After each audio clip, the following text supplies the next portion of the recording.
So the final level I'd like to do is the Soul Level 7, or the Crown Chakra in Divinity.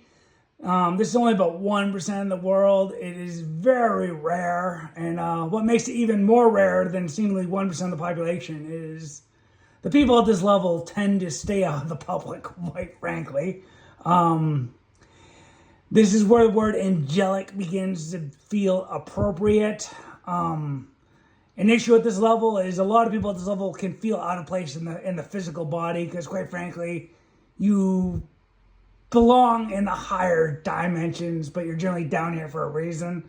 Most of the time, people at this level, they actually don't go out into the public. They're not campaigning in elections because you're working at the level of attractor patterns more than the level of physical force at this point.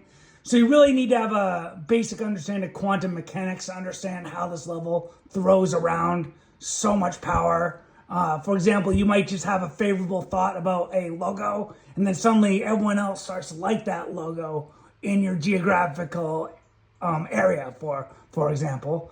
A thing to mention about all these levels, each level up has exponentially more power than the one below it. So by the time you get to this level, you're really kind of running the show because divinity, that divine power flows down through the higher levels to the lower levels, kind of like Transformers. That's another issue I discuss in my book.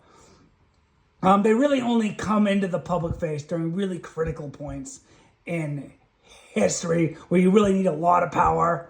So some famous examples are Jesus, Gandhi, George Washington, Abraham Lincoln. Were very open about their belief in divinity, and they all accomplished something incredibly important in history, and they weren't always rewarded for it. So you're definitely nothing at this level is you're done with the bullshit. You're working for your creator at this point. So, and again, they're not necessarily perfect. There's actually a bunch of levels above this, but this is kind of a blanket for about as high as of an energy you're going to find on Earth. God bless.